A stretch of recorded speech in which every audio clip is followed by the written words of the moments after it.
Hello everybody, Mr. Pilgrim here coming at you with the fourth video in our Platinum Trophy Guide for Bloodstained Ritual of the Night. In the last video we'd gone through the Towers of Twin Dragons, and then we'd finally made it to the Bridge of Evil by getting the pass plate. Pretty straightforward stuff, and going through the train section and fighting that boss. Nothing too long, of course, but now we're going to move on to the next area here and be on our way. Now in this area, if you really want to, you can farm these assassins for two things in particular. One of them is their actual garb, and then the other one is a ring that they can drop, both of which are pretty good items. I would highly recommend doing it. But like I said, if you don't want to, you don't have to, of course, but it just, getting these items now will actually come in handy for later on. Here you'll also find a HP up hidden in this wall right here. But I'm going to do that, and then I'm going to move on to the next floor or next room, so I'll see you once that is said and done. Alright, so once you guys have farmed your items, if you choose to farm them or not, you'll get the, like I said, you'll get the Assassin's Vest and then the Assassin's Ring. Basically, pretty good in terms of defense and a small increase to your attack, and then a slight increase to your damage and the frequency of your critical hits. Do note the critical hits are pretty much just, I do believe based on luck, but here we'll be in the underground sorcery lab.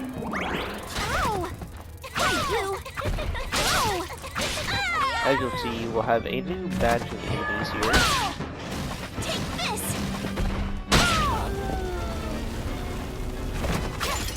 The giant dog heads return.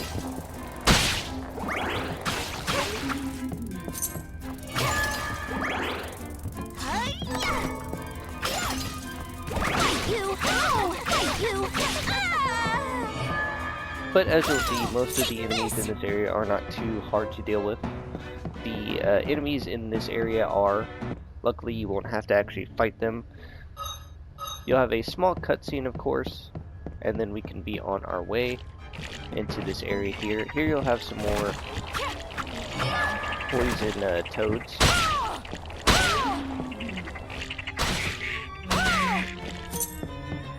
Just try not to get hit by them is the main thing, I would say.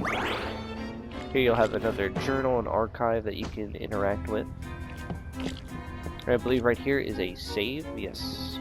Like I said, saving is always important. So from here we can now move on to the next sections. Trying to avoid the poison toads, of course.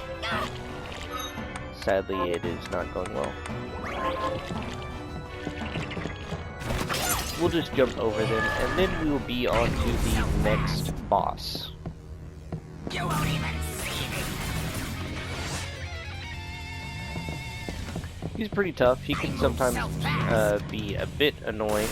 I think I barely didn't get hit by that.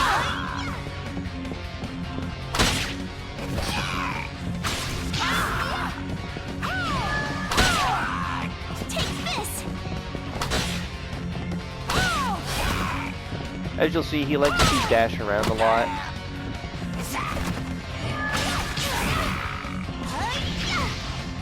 He also has that ability that he puts on the ground. And then whenever he does this tail attack, you'll basically just want to try and get as far away from him as you can, or try and get behind him.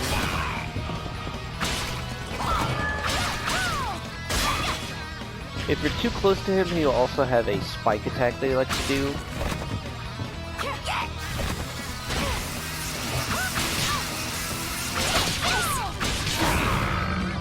As you'll see, he's pretty tough.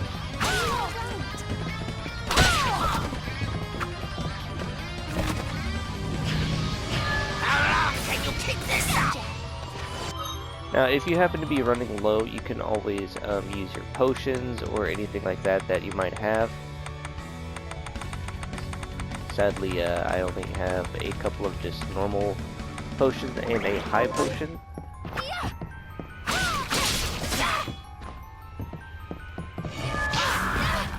But luckily that should be enough for us.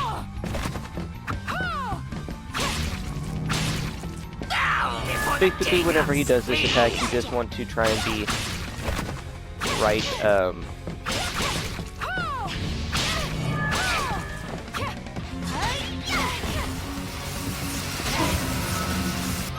that's not good.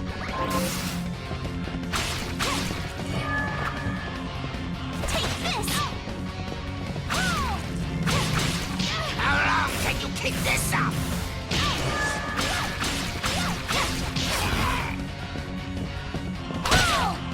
It is more or less a trial and error when it comes to fighting him, though.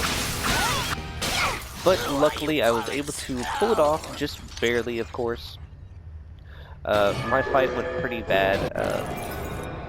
Hopefully you can learn from what I did to not end up in the same spot as me. But now, like always, I highly recommend going back and saving whenever you get the chance, of course.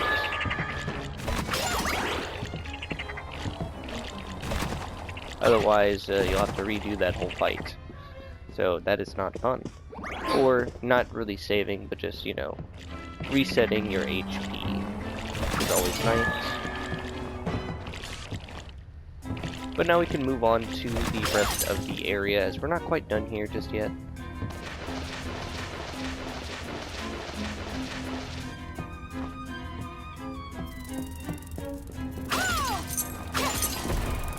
Over here, though, if you actually come to the back where this MP or HP up is, you can actually find a hidden floor right here, which will have the skull necklace and an MP up, which is always nice. The skull necklace amplifies the power of shards, but increases their magic cost.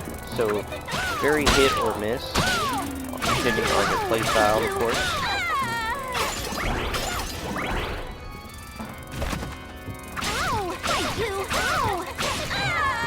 But from here we can basically make our way up and find the teleporter.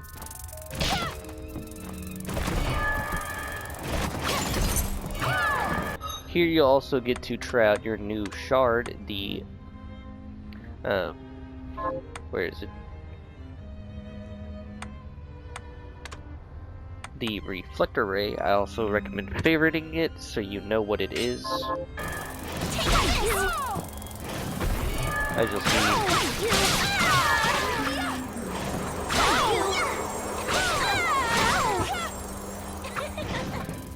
you'll see right here, this will allow you to move to certain areas now. You have to wait till it's fully extended, of course, and then in that room you'll find the silver power ring, which is actually a sleeper item that is really good because it's based on how many enemies you have slain. But from here we are now going to backtrack, and I am going to do some more quests really quickly, but basically you're going to want to head back to the Dian Cecht Cathedral. Once again, like I said, I'm going to go and do some quests for Arvenville, slaying enemies, making stuff, all that good jazz, you know, same old. But I'll see you once that is said and done. Like I said, highly recommend doing that in between important things, just allowing yourself to restock on things as well. So yeah, I'll see you guys once that's said and done. Alright, so once you guys are finished and have done your side quests and farming or whatever you have to do, you'll then want to come back to the teleporter here at the Dian Cecht Cathedral, and then we'll be on our way, and we're going to actually backtrack through the area.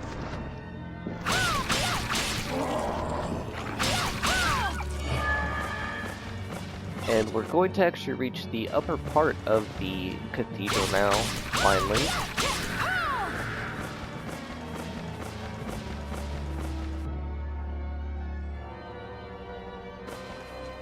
So in here, like I said, make sure that you have your reflector ray equipped, of course. Then what you'll do is you'll need to kind of work on it. Its angles are kind of specific, but here you'll find your next weapon of choice, the Makuahiti. I hope I'm saying that right. And then up here you'll find a upgrade to your ammo capacity. So from here you're basically just going to want to come over this way. Then here you are going to see, you'll need to get the angle very specifically, like I said. It is kind of a bit annoying, but then you'll be able to use the reflector ray and come up. Then you can unequip it to your heart's content. Okay. Guy does not want to cooperate.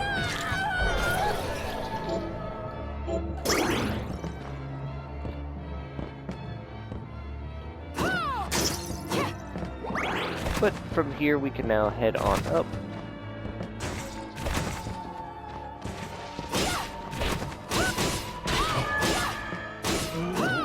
You'll have some new enemies to fight, of course.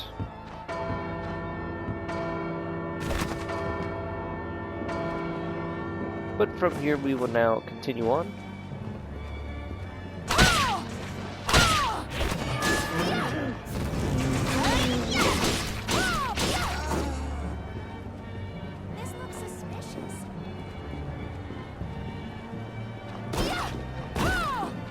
Thanks to our familiar, we're actually able to come up here earlier than intended.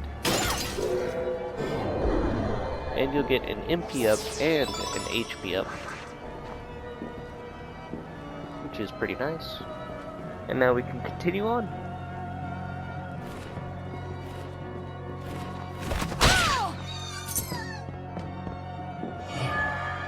If I remember correctly, okay, yeah.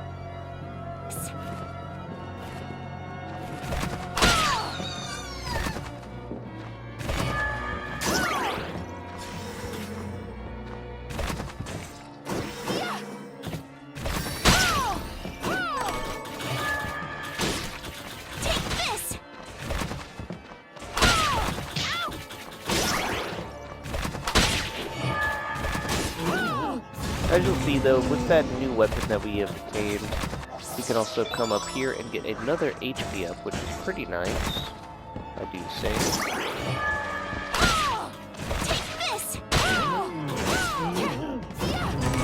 But from here you can actually grab the last thing that we can grab over here in the area.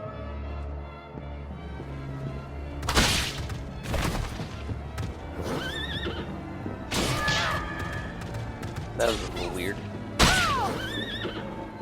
But oh well. Didn't realize you could ride the horse. But now we're going to be up here. Do be careful of these Dula hammerheads, as they actually can turn into stone.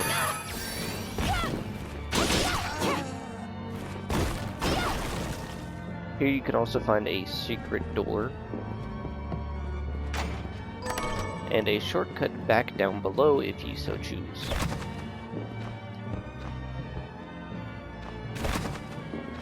But for us, we're not going to be doing that. We're simply just going to be going the normal path. So from here, we're pretty much at the boss now. As you'll... Oh, I was wrong.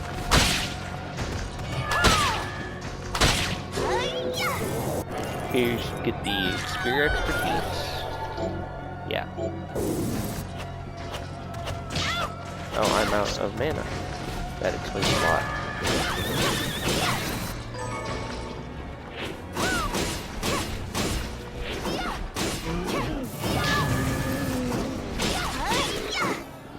But anyways, no, we can't. Okay. We will continue on. I was getting it wrong. It is, I believe this is the one that has the actual save in it, but we're going to backtrack real quickly.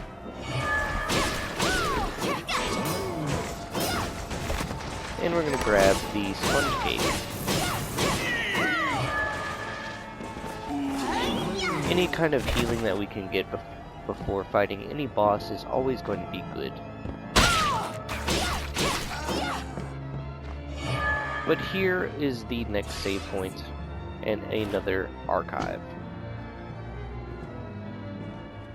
As you'll see right here, like I said, saving is key. Alright, so from here you just want to make sure that you have whatever you want to have equipped ready to go. And then we will head on up and fight the boss.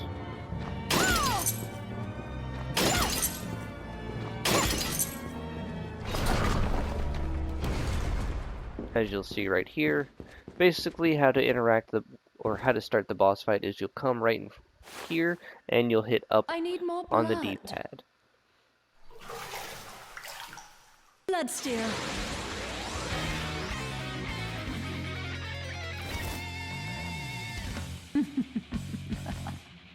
And this is the next boss.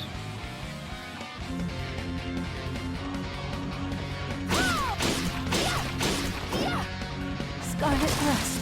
Basically, when you are in front of her, she can use that Scarlet Thrust attack. Not sure what's going on here. I guess she's stuck in an animation.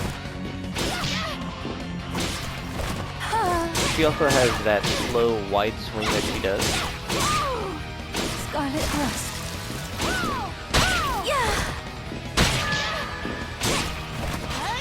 When she does this is the best time to get a lot of damage in on her.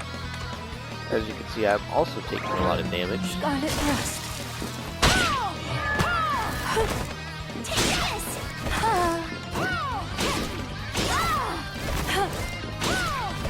It's best to Scarlet Thrust.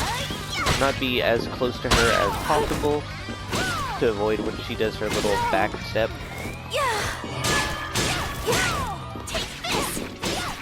Scarlet Thrust.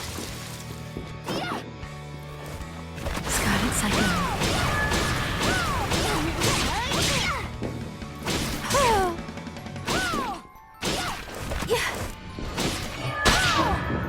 As you'll see though, I'm still taking quite a lot of damage. Scarlet Thrust. Bloodstained. During this is when she will do a blood steal and will regain a bunch of her HP. Take this. Scarlet Cycle. Scarlet Thrust. Like I said, whenever she is in this area, it's really easy for her to just jump back into you. Whenever she has these blood pillars going, it's best just to take some time and kind of heal. Do note the first time you eat any specific new foods, that you'll get a bonus as well. She'll have a upgrade to her one attack, where she extends blood route in front of her. Do be careful that she'll also send out her umbrellas to attack you. Scarlet Thrust. They rarely ever actually do much in terms of actual damage. Scrumptious. Blood Rain. Die. Now this is the attack that you want to be the most careful about, is the Blood Rain.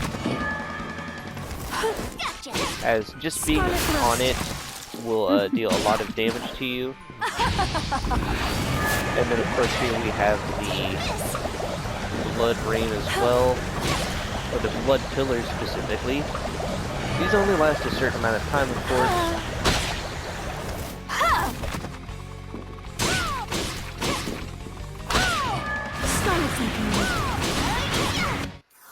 But once you have gotten it down and defeated her, that will be your next trophy as well.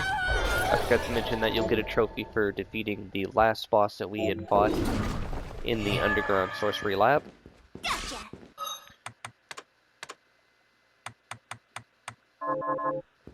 It can be tough, some of the bosses, just because of their attack patterns and how the difficulty can ramp up quite a bit. You'll get the red umbrella, as you'll see right here.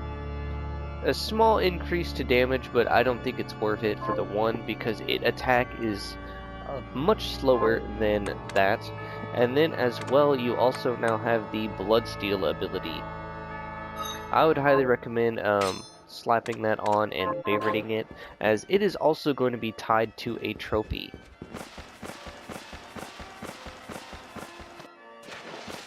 But before we end this video, I'll show you guys what you can do with the Bloodstained all the way back at the entrance right here, as you'll see. So I'm going to show you guys that real quickly before I end the video. Now, the one trophy I will probably talk about a couple times is related to the Bloodstained, and basically, I'll show it off right here. Anytime you are within proximity of enemies, you're going to want to just simply Bloodstained, and some enemies you will steal HP from, and you're going to want to do that just a lot. Well, basically how it'll work is anytime you attack an enemy, it'll create blood on the ground, and then what you're going to do is then use the Bloodstained ability, and all of that blood will then be turned into HP for you. It does use quite a lot of MP. Bloodstained! Uses roughly, what is that, 80 MP just to use, so do be careful of it. It's mainly just going to be for the trophy alone, or if you really want to run it, you can. But like I said before I end this video, I'm going to show you guys what you can do with that ability in that entrance room. Alright, so the last thing for this video is going to be here in the entrance. Like I said, you're going to come to this specific room, as you'll see, that has this giant pool of blood. Basically, you can just go into the blood, activate Bloodstained,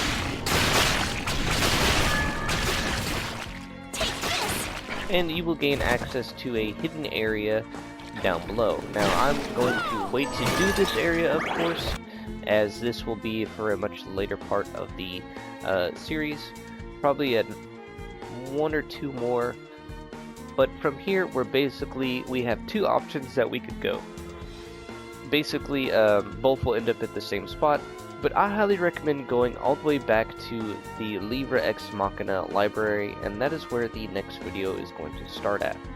Like I said, at any point in time you can always go and explore whatever you haven't done so, do quests, farm enemies, level up, whatever you feel comfortable with. But as always, this has been Mr. Pilgrim, and I do hope that these videos and guides are helpful or informative in any way, shape, or form.